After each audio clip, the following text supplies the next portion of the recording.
All right, guys, we're here post-workout with D'Angelo Russell. And first, I got to ask you, what'd you have for dinner last night? I know you went with the Lakers brass and had a little bit of a meal. I had the the surf and turf lobster. Was it filet mignon?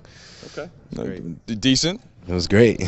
Now, when you're at a dinner like that, you've had some time, I know, to meet some of the Lakers brass before, but what are you trying to get out that you maybe haven't? Because these guys have been watching you now throughout the entire year and maybe even some a little bit in high school. I mean, just taking the process one step at a time and really enjoying it because it's a once in a lifetime experience and you can't act too cool for the moment. You got to let your emotions fall into place. So I'm just blessed to be here. All right, so I believe your handle for Instagram and Twitter is deloading. Yeah. What is the explanation behind that? I mean, loading is it's all about setting goals and achieving them, and then resetting them. People always say, when you're gonna be loaded, when are you gonna stop loading all this? You're gonna be loading forever if you set new goals for yourself. And I always try to set new goals, achieve them, and then set new goals. All right, so anybody that got a chance to watch you play at Ohio State, you put up really good numbers, had success throughout the season, and started to really build a name for yourself. Where did you feel like your strengths in college, and how can those be applied to the NBA game? It started with my teammates. We played hard for each other. It wasn't a one-guy show, which everybody thought it was, but my teammates put me in a position to thrive as well as I did, and they don't get enough credit for it. And I was just forced to make passes, and they had to make the shots, and they got me open when I had to make shots. So I give the credit to them. Well, that is a very humble way of answering the question, but you obviously have the confidence too. Definitely. In your skill. And where do you think you can get to in this NBA game? What's in the top of your head, the dreams that you've always had, and now that you're getting closer to actualizing them by being drafted? I mean, obviously, Rookie of the Year. That's the first achievement I want to reach. But I just want to solidify myself on the team, be a guy on the team where I'm needed and I'm not just wanted. So I'm looking forward to doing that. That'll be fun. You know, the Lakers obviously had a couple of down years after going to the finals 3 straight times. But you come in this building, and you see the trophies, you look around, you see the jerseys. I know you're quite familiar with Kobe Bryant's game. What do you think, how do you feel like you fit in to this type of a situation?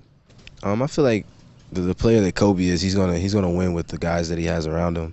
And me being a player that can play with anybody and make players look good, I feel like a lot of these players here, they already do that for themselves. But everybody looks good when you got the same amount of talent around you. So just gaining the knowledge from Kobe and achieving with that, I'm looking forward to that if I had the opportunity. You know, when there's this much game tape on you, when you've played this much in front of this many people and the high profile that you have, people start to pick stuff apart, right? Try to think about what the weakness is. Is there something, a criticism that you've heard a lot that you think is fair or that's unfair that you want to make sure that you're continuing to develop as you get into the NBA level? I mean, I would say athleticism, but I always felt like my athleticism was sneaky. And if I'm going down the lane, I might dunk on somebody once or twice, and people's like, oh. But that's what I want. I want people to think that, and it just gives me motivation to keep working on it. So athleticism, so in other words, people would say you're not the best athlete ever. If you look at James Harden or Steph Curry? Do you think about that kind of a thing where those guys had that same question maybe coming in, but it's ultimately about skills at this level? They're 2 of the top players in the league at this point.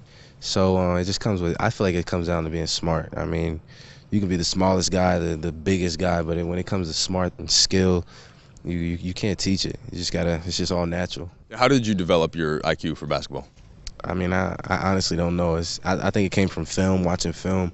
I watch film like crazy on myself and on my opponents, on how guys are guarded that I'm similar to in the league, in college. So I would just say from film. All right, and finally for you, whether it was the dinner last night or just throughout this process, what kind of a vibe have you gotten just with the whole Lakers organization? I got a great vibe. I mean, they showed me a great time since I've been here. I mean, they know what they're doing, and they're looking forward to bringing the best talent in, and they don't want a guy that's going to come in and just blend in. They want somebody that's going to stand out. And me being who I am, if I had that opportunity, I'll definitely live up to it. D'Angelo, thanks for taking the time with us, and best of luck throughout this process, man, all right? Thank you. All right.